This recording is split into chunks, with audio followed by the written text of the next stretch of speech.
પાઠ 12 અપંગના ઓજસ.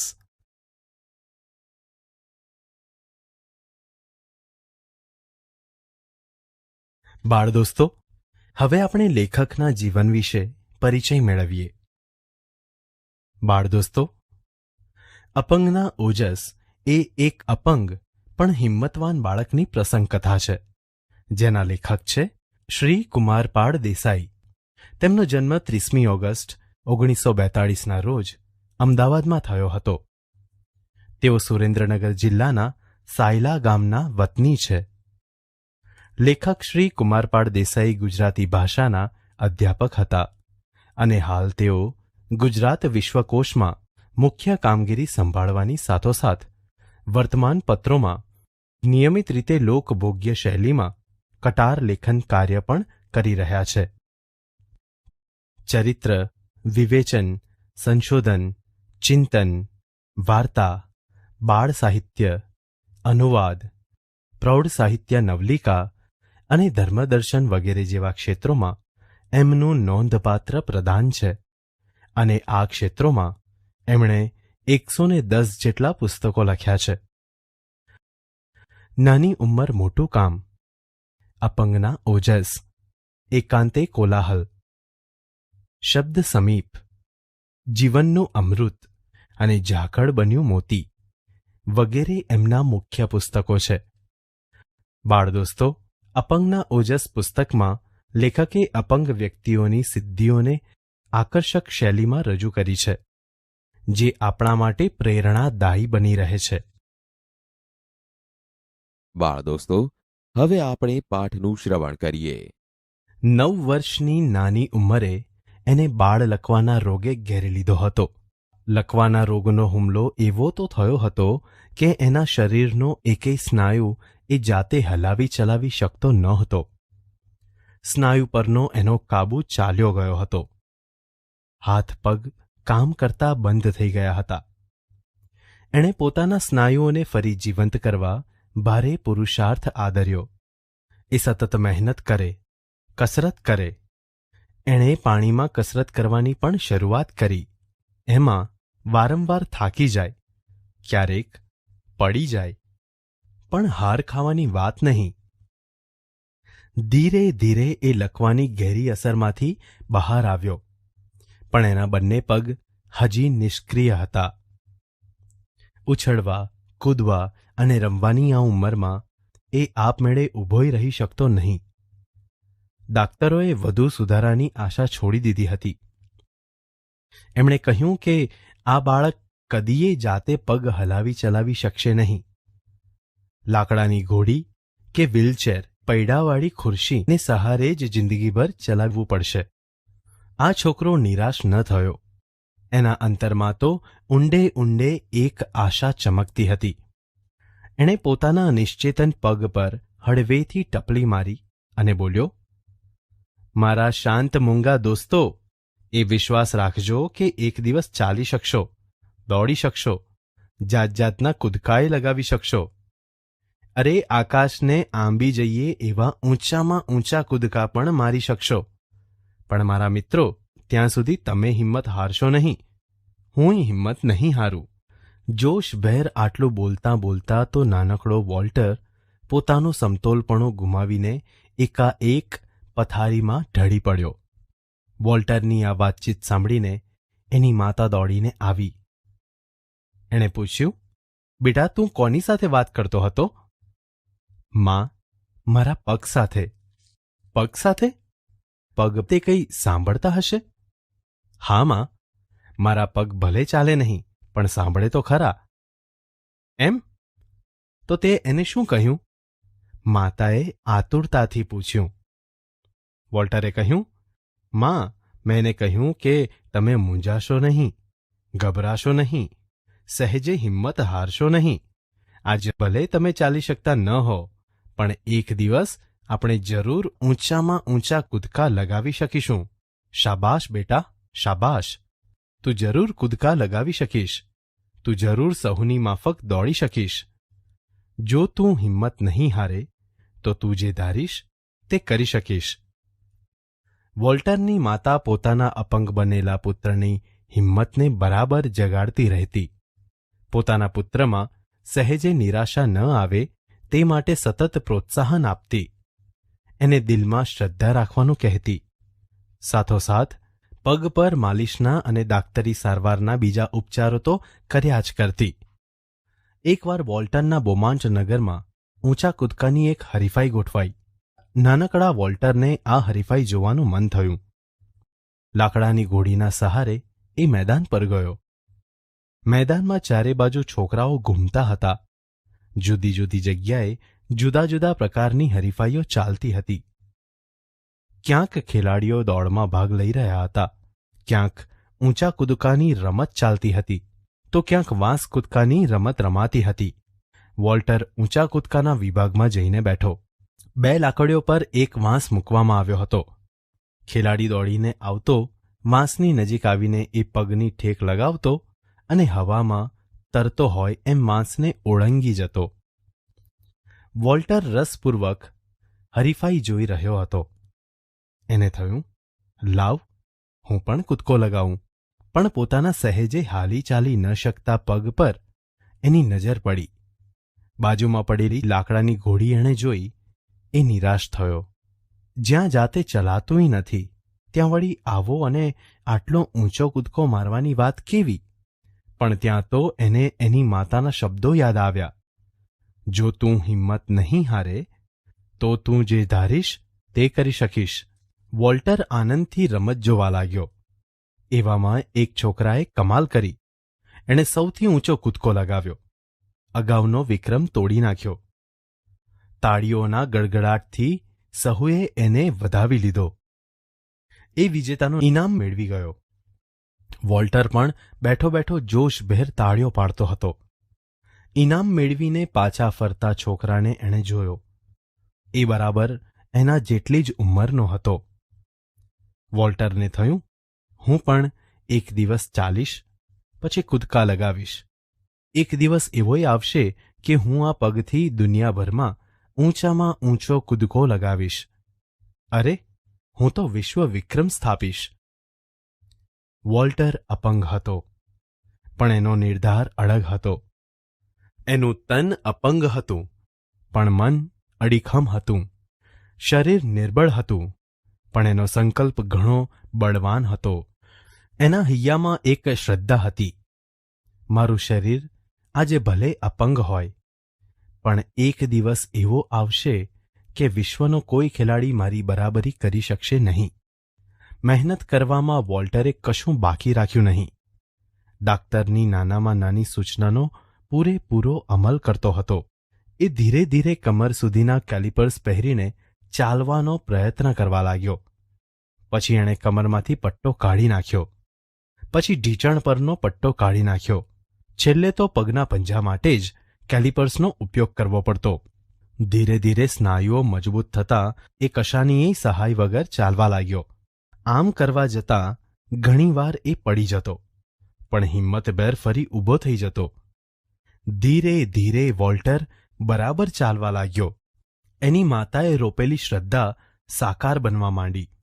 મનોબળના સહારે વોલ્ટરે એક અદ્ભુત સિદ્ધિ મેળવી. ખુદ ડાક્ટરો પણ મોંમાં આંગળા નાખી ગયા. પણ વોલ્ટરની ઈચ્છા હજી અધૂરી હતી.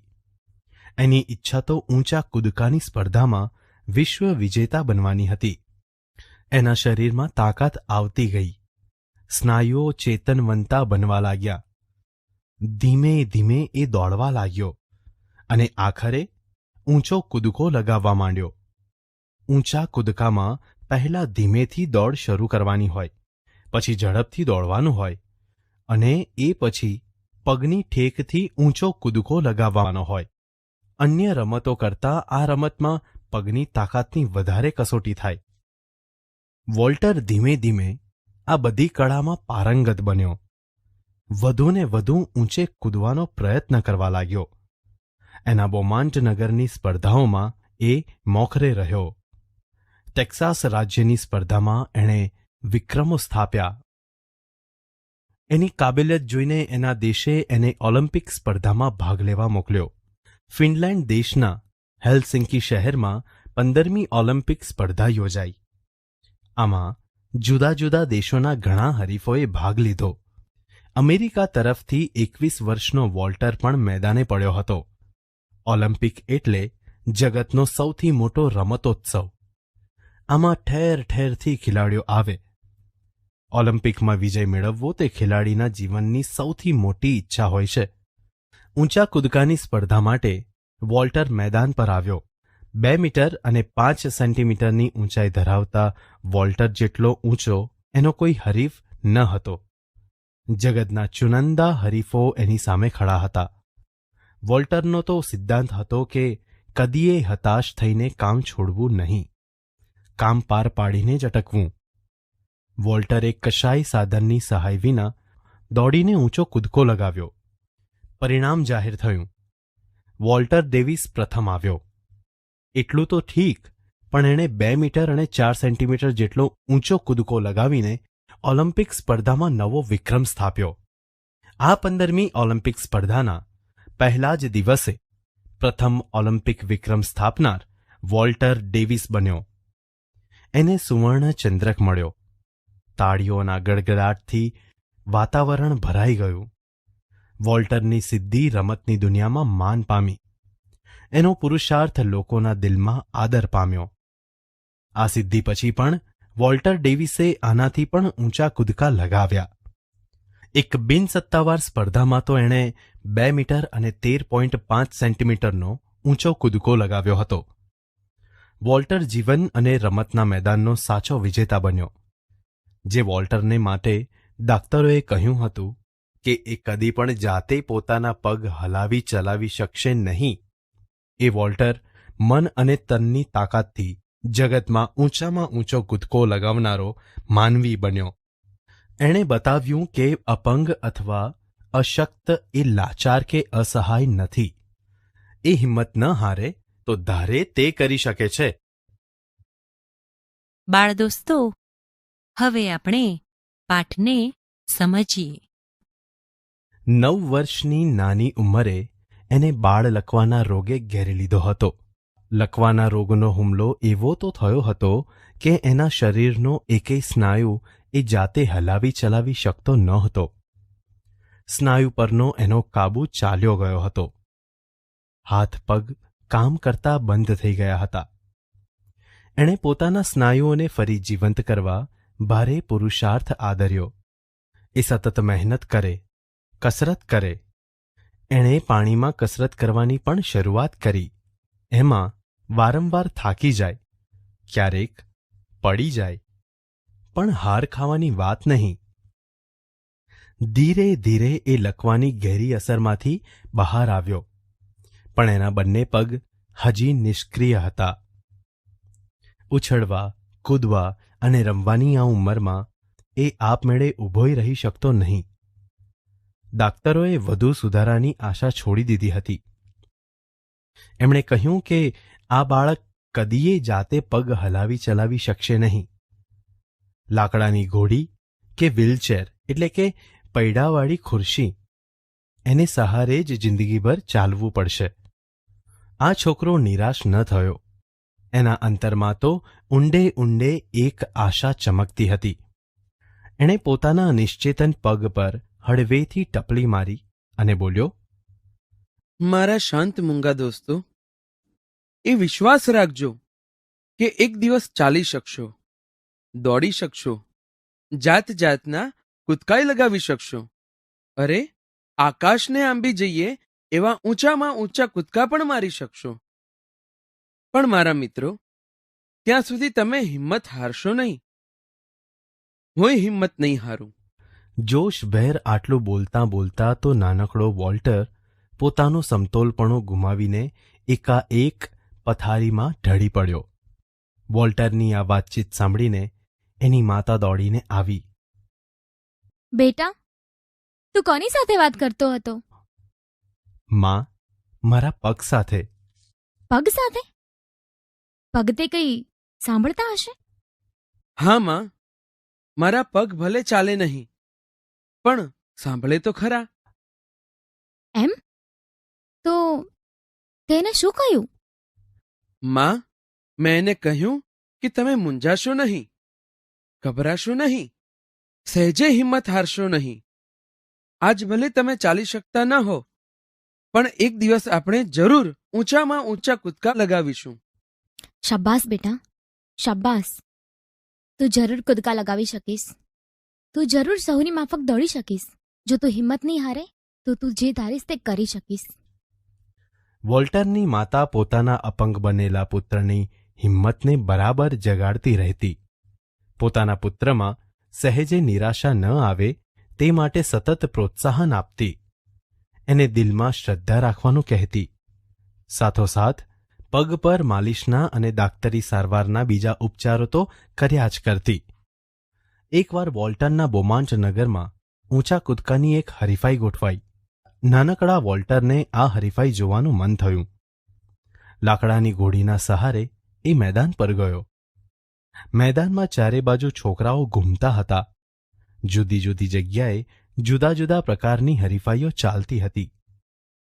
ક્યાંક ખેલાડીઓ દોડમાં ભાગ લઈ રહ્યા હતા, ક્યાંક ઊંચા કૂદકાની રમત ચાલતી હતી, તો ક્યાંક વાંસ કૂદકાની રમત રમાતી હતી. વોલ્ટર ઊંચા કૂદકાના વિભાગમાં જઈને બેઠો. 2 લાકડીઓ પર એક વાંસ મૂકવામાં આવ્યો હતો. ખેલાડી દોડીને આવતો, વાંસની નજીક આવીને એ પગની ઠેક લગાવતો અને હવામાં તરતો હોય એમ વાંસને ઓળંગી જતો. વોલ્ટર રસપૂર્વક હરીફાઈ જોઈ રહ્યો હતો. એને થયું, લાવ, હું પણ કૂદકો લગાવું. પણ પોતાના સહેજે હાલી ચાલી ન શકતા પગ પર એની નજર પડી. બાજુમાં પડી લાકડાની ઘોડી એણે જોઈ. એ નિરાશ થયો. જ્યાં જાતે ચલાતુંય નથી ત્યાં વળી આવો અને આટલો ઊંચો કૂદકો મારવાની વાત કેવી? પણ ત્યાં તો એને એની માતાના શબ્દો યાદ આવ્યા. જો તું હિંમત નહીં હારે તો તું જે ધારીશ તે કરી શકીશ. વોલ્ટર આનંદથી રમત જોવા લાગ્યો. એવામાં એક છોકરાએ કમાલ કરી. એણે સૌથી ઊંચો કૂદકો લગાવ્યો. અગાઉનો વિક્રમ તોડી નાખ્યો. તાળીઓના ગડગડાટથી સહુએ એને વધાવી લીધો. એ વિજેતાનું ઇનામ મેળવી ગયો. વોલ્ટર પણ બેઠો બેઠો જોશભેર તાળીઓ પાડતો હતો. ઇનામ મેળવીને પાછા ફરતા છોકરાને એણે જોયો. એ બરાબર એના જેટલી જ ઉંમરનો હતો.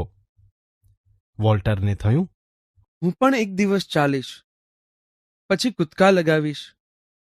એક દિવસ એવોય આવશે કે હું આ પગથી દુનિયાભરમાં ઊંચામાં ઊંચો કૂદકો લગાવીશ. અરે, હું તો વિશ્વ વિક્રમ સ્થાપીશ. વોલ્ટર અપંગ હતો, પણ એનો નિર્ધાર અડગ હતો. તેનું તન અપંગ હતું, પણ મન અડીખમ હતું. શરીર નિર્બળ હતું, પણ એનો સંકલ્પ ઘણો બળવાન હતો. એના હૈયામાં એક શ્રદ્ધા હતી. મારું શરીર આજે ભલે અપંગ હોય, પણ એક દિવસ એવો આવશે કે વિશ્વનો કોઈ ખેલાડી મારી બરાબરી કરી શકશે નહીં. મહેનત કરવામાં વોલ્ટરે કશું બાકી રાખ્યું નહીં. ડાક્ટરની નાનામાં નાની સૂચનાનો પૂરેપૂરો અમલ કરતો હતો. એ ધીરે ધીરે કમર સુધીના કેલિપર્સ પહેરીને ચાલવાનો પ્રયત્ન કરવા લાગ્યો.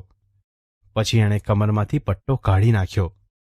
પછી ઢીંચણ પરનો પટ્ટો કાઢી નાખ્યો. છેલ્લે તો પગના પંજા માટે જ કેલિપર્સનો ઉપયોગ કરવો પડતો. ધીરે ધીરે સ્નાયુઓ મજબૂત થતાં એ કશાનીય સહાય વગર ચાલવા લાગ્યો. આમ કરવા જતાં ઘણીવાર એ પડી જતો, પણ હિંમતભેર ફરી ઊભો થઈ જતો. ધીરે ધીરે વોલ્ટર બરાબર ચાલવા લાગ્યો. એની માતાએ રોપેલી શ્રદ્ધા સાકાર બનવા માંડી. મનોબળના સહારે વોલ્ટરે એક અદ્ભુત સિદ્ધિ મેળવી. ખુદ ડાક્ટરો પણ મોંમાં આંગળા નાખી ગયા. પણ વોલ્ટરની ઈચ્છા હજી અધૂરી હતી. એની ઈચ્છા તો ઊંચા કૂદકાની સ્પર્ધામાં વિશ્વ વિજેતા બનવાની હતી. એના શરીરમાં તાકાત આવતી ગઈ. સ્નાયુઓ ચેતનવંતા બનવા લાગ્યા. ધીમે ધીમે એ દોડવા લાગ્યો અને આખરે ઊંચો કૂદકો લગાવવા માંડ્યો. ઊંચા કૂદકામાં પહેલા ધીમેથી દોડ શરૂ કરવાની હોય, પછી ઝડપથી દોડવાનું હોય અને એ પછી પગની ઠેકથી ઊંચો કૂદકો લગાવવાનો હોય. અન્ય રમતો કરતાં આ રમતમાં પગની તાકાતની વધારે કસોટી થાય. વોલ્ટર ધીમે ધીમે આ બધી કળામાં પારંગત બન્યો. વધુને વધુ ઊંચે કૂદવાનો પ્રયત્ન કરવા લાગ્યો. એના બોમાન્ટ નગરની સ્પર્ધાઓમાં એ મોખરે રહ્યો. ટેક્સાસ રાજ્યની સ્પર્ધામાં એણે વિક્રમો સ્થાપ્યા. એની કાબેલિયત જોઈને એના દેશે એને ઓલિમ્પિક સ્પર્ધામાં ભાગ લેવા મોકલ્યો. ફિનલેન્ડ દેશના હેલસિંકી શહેરમાં 15મી ઓલિમ્પિક સ્પર્ધા યોજાઈ. આમાં જુદા જુદા દેશોના ઘણા હરીફોએ ભાગ લીધો. અમેરિકા તરફથી 21 વર્ષનો વોલ્ટર પણ મેદાને પડ્યો હતો. ઓલિમ્પિક એટલે જગતનો સૌથી મોટો રમતોત્સવ. આમાં ઠેર ઠેરથી ખેલાડીઓ આવે. ઓલિમ્પિકમાં વિજય મેળવવો તે ખેલાડીના જીવનની સૌથી મોટી ઈચ્છા હોય છે. ઊંચા કૂદકાની સ્પર્ધા માટે વોલ્ટર મેદાન પર આવ્યો. 2 મીટર અને 5 સેન્ટીમીટરની ઊંચાઈ ધરાવતા વોલ્ટર જેટલો ઊંચો એનો કોઈ હરીફ ન હતો. જગતના ચુનંદા હરીફો એની સામે ખડા હતા. વોલ્ટરનો તો સિદ્ધાંત હતો કે કદીએ હતાશ થઈને કામ છોડવું નહીં, કામ પાર પાડીને જ અટકવું. વોલ્ટરે કશાય સાધનની સહાય વિના દોડીને ઊંચો કૂદકો લગાવ્યો. પરિણામ જાહેર થયું. વોલ્ટર ડેવિસ પ્રથમ આવ્યો. એટલું તો ઠીક, પણ એણે 2 મીટર અને 4 સેન્ટીમીટર જેટલો ઊંચો કૂદકો લગાવીને ઓલિમ્પિક સ્પર્ધામાં નવો વિક્રમ સ્થાપ્યો. આ 15મી ઓલિમ્પિક સ્પર્ધાના પહેલા જ દિવસે પ્રથમ ઓલિમ્પિક વિક્રમ સ્થાપનાર વોલ્ટર ડેવિસ બન્યો. એને સુવર્ણ ચંદ્રક મળ્યો. તાળીઓના ગડગડાટથી વાતાવરણ ભરાઈ ગયું. વોલ્ટરની સિદ્ધિ રમતની દુનિયામાં માન પામી. એનો પુરુષાર્થ લોકોના દિલમાં આદર પામ્યો. આ સિદ્ધિ પછી પણ વોલ્ટર ડેવિસે આનાથી પણ ઊંચા કૂદકા લગાવ્યા. એક બિનસત્તાવાર સ્પર્ધામાં તો એણે 2 મીટર અને 13.5 સેન્ટીમીટરનો ઊંચો કૂદકો લગાવ્યો હતો. વોલ્ટર જીવન અને રમતના મેદાનનો સાચો વિજેતા બન્યો. જે વોલ્ટરને માટે ડાક્ટરોએ કહ્યું હતું એ કદી પણ જાતે પોતાના પગ હલાવી શકશે નહીં. એ વોલ્ટર મન અને તનની તાકાતથી જગતમાં ઊંચામાં ઊંચો કૂદકો લગાવનારો માનવી બન્યો. એણે બતાવ્યું કે અપંગ અથવા અશક્ત એ લાચાર કે અસહાય નથી. એ હિંમત ન હારે તો ધારે એ કરી શકે છે. ભાષા સજ્જતા. બાળ દોસ્તો, આજે આપણે જોડાક્ષરવાળા શબ્દોની જોડણી વિશે જાણકારી મેળવીએ. જોડાક્ષરવાળા શબ્દો એટલે કે 2 કે તેથી વધુ અક્ષરો એકબીજાની પાસે આવીને જોડાઈ જવું તે. જોડાક્ષરવાળા શબ્દો લખતી વખતે જોડણીનો એક ખાસ નિયમ યાદ રાખવો જરૂરી છે. જે નિયમ છે, જોડાક્ષરની પૂર્વે ઈ કે ઉ રસ્વ જ આવે છે. હવે અહીં આપેલા શબ્દો ધ્યાનથી વાંચો અને સમજો. નિષ્ક્રિય, વિશ્વ વિક્રમ, ઉત્સુક, સિદ્ધિ, ઓલિમ્પિક, જુસ્સો. બાળ દોસ્તો, અહીં આપેલા શબ્દોમાં તમે જોશો કે એક અક્ષર બીજા અક્ષર સાથે જોડાવાથી બને છે અને આવા જોડાક્ષરની આગળ હંમેશા ઈ કે ઉ રસ્વ જ આવે છે. જેમ કે જુઓ, પહેલો શબ્દ છે નિષ્ક્રિય. અહીં તમે જોશો તો ધ્યાનમાં આવશે કે નિષ્ક્રિય શબ્દમાં સ્ક્રી એ જોડાક્ષર છે, જે શ, ક અને ર જેવા અક્ષરો જોડવાથી બને છે અને આ જોડાક્ષરની આગળ ની અક્ષરમાં ઈ રસ્વ જ આવે છે. જુઓ, હવે બીજો શબ્દ છે વિશ્વ વિક્રમ. અહીં પણ તમે જોશો તો ધ્યાનમાં આવશે કે વિશ્વ વિક્રમ શબ્દમાં શ્વ અને ક્ર એ જોડાક્ષર છે, જેમાં શ્વ એ શ અને વ તથા ક્ર એ ક અને ર જેવા અક્ષરો જોડાવાથી બને છે અને આ જોડાક્ષરની આગળ વી અક્ષરોમાં ઈ રસ્વ જ આવે છે. જુઓ, હવે ત્રીજો શબ્દ છે ઉત્સુક. અહીં પણ તમે જોશો તો ધ્યાનમાં આવશે કે ઉત્સુક શબ્દમાં સુ એ જોડાક્ષર છે, જે ત અને સ જેવા અક્ષરો જોડાવાથી બને છે અને આ જોડાક્ષરની આગળ ઉ રસ્વ જ આવે છે. બાળ દોસ્તો, આવી જ રીતે ચોથો, પાંચમો અને છઠ્ઠો શબ્દ જુઓ. ચોથો શબ્દ છે સિદ્ધિ, જેમાં દ્વિ એ જોડાક્ષર છે અને તે દ અને ધ જેવા અક્ષરો જોડાવાથી બને છે. અને આ જોડાક્ષરની આગળ સી અક્ષરમાં ઈ રસ્વ જ આવે છે. 5મો શબ્દ છે ઓલિમ્પિક, જેમાં પી એ જોડાક્ષર છે અને તે મ અને પ જેવા અક્ષરો જોડાવાથી બને છે. અને આ જોડાક્ષરની આગળ ઓ રસ્વ જ આવે છે. હવે છેલ્લો અને છઠ્ઠો શબ્દ છે જુસ્સો, જેમાં સો એ જોડાક્ષર છે અને તે સ અને સ જેવા અક્ષરો જોડાવાથી બને છે. અને આ જોડાક્ષરની આગળ જુ અક્ષરમાં ઉ રસ્વ જ આવે છે. ટૂંકમાં યાદ રાખો કે જોડાક્ષરવાળા શબ્દોમાં જોડાક્ષરની આગળના અક્ષરમાં ઈ કે ઉ રસ્વ જ આવે છે.